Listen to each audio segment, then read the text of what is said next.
On Tuesday, Disney Plus published the trailer for the band's legendary documentary, Let It Be, which caused fans of the Beatles to go absolutely wild. In May of 1970, when the band was in the thick of the chaos of their separation, the picture was released. It was also released at the same time as their final album, which bore the same name. After decades of fans straining to watch the original film from 1970 and having to make do with pirated versions, the film will finally be available on the streaming platform beginning on May 8. Michael Lindsay Hogg was the director of the film. The Beatles, accompanied by Billy Preston, write and record their Grammy Award-winning album Let It Be, which also features the title song that won an Academy Award, and perform live for the last time as a group in January 1969. The documentary, Let It Be, includes footage that was not included in the Get Back documentary series. It brings viewers into the studio and onto the rooftop of Apple Corps in London. Fans expressed their excitement at the prospect of being able to watch the documentary for the first time in 50 years in the same moment that the trailer was made available. "This is just incredible," they wrote. "Love the Beatles and the great smile I got when I heard the narrator from the original 1970 trailer in HQ are two recollections that come to mind." Michael Lindsay Hogg's picture, which was once a television documentary, has been completely and exquisitely restored, according to another writer. Apple Corps requested that Peter Jackson's Park Road post-production undertake a process of meticulously restoring the film from the original 16mm negative. This process included lovingly remastering the sound using the same MALD mix technology that was utilized for the Get Back documentary series. Lindsay Hogg gave her full support to this endeavor. John Lennon, Paul McCartney, George Harrison, and Ringo Starr perform in the film Let It Be, which was directed by Michael Lindsay Hogg. Billy Preston also makes a surprise cameo in the film.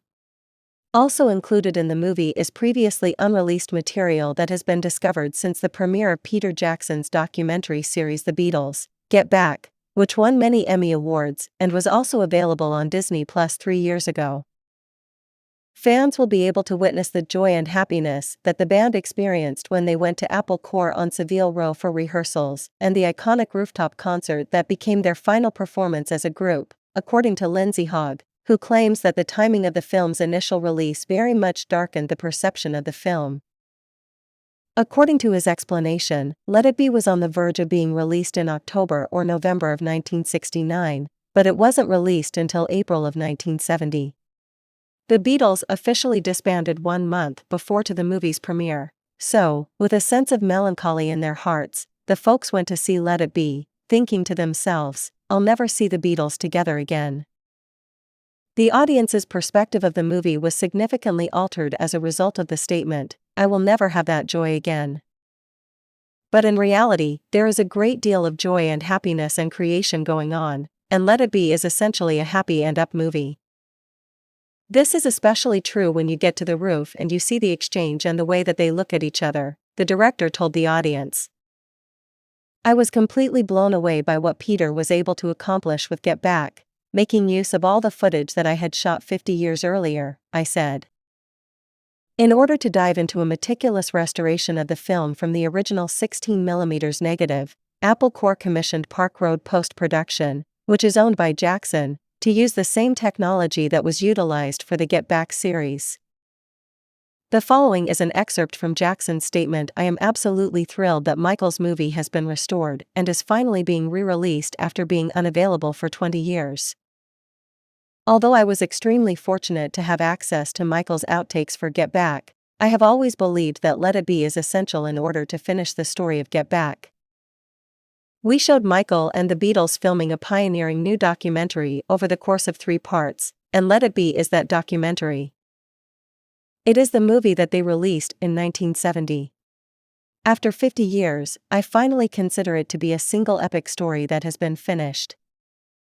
With Let It Be serving as the culmination of Get Back, and Get Back supplying Let It Be with the essential background that it was lacking, the two projects complement and improve one another.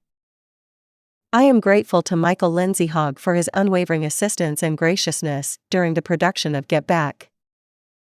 It is only fitting that his original film has the final word, as it appears and sounds significantly better than it did in 1970. Billy Preston, who was the only musician to be granted a credit on a Beatles record, played the piano on Get Back. Fans of the Fab Four can view Sir Paul McCartney, Sir Ringo Starr, and the late John Lennon and George Harrison, as well as Billy Preston, one of the four members of the Beatles.